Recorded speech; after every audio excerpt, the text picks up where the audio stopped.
ZPS-ja nuk ka dhënë prova për të vërtetuar që veprimet ose mosveprimet e zotit Selimi si ministër i rendit publik kanë luajtur ndonjë rol në kryerjen e krimeve në akt akuz, apo që ai është përgjegjës për veprimet e personave të tjerë lidhur me kryerjen e krimeve të ngritura në akt akuz. Unë do të trajtoj 3 tema në emër të zotit Selimi sot. Së pari, do të trajtoj pretendimet e ZPS-s në lidhje me zotin Selimi si ministër i rendit publik.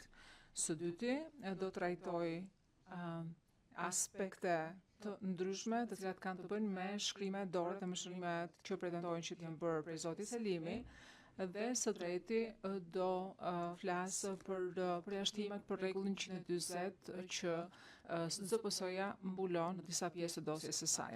Tani le të marrim njëra pas tjetrës këto 3 tema. Tema e parë, Ministria e Rendit Publik. Çështjet të trajtohen plotësisht në dosjen tonë përfundimtare në paragrafet përkatës së saj.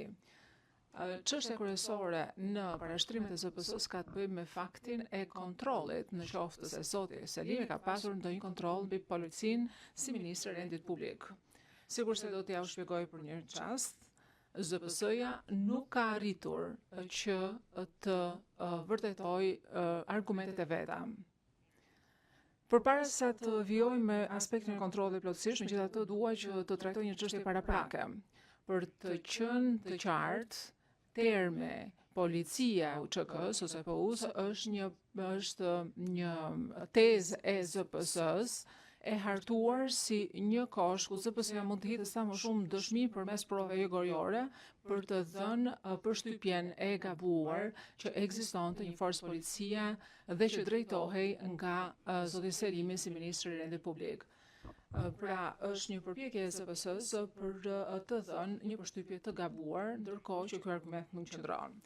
Sikur se kemi thënë në dosjen tonë përfundimtare, pas qershorit, UÇK-ja dhe Policia Ushtarake e UÇK-s ka qenë në komandë dhe në strukturat dhe ka qenë në përgjegjësinë e komandantëve të zonave, nuk ka qenë në përgjegjësinë e zotit Selimi.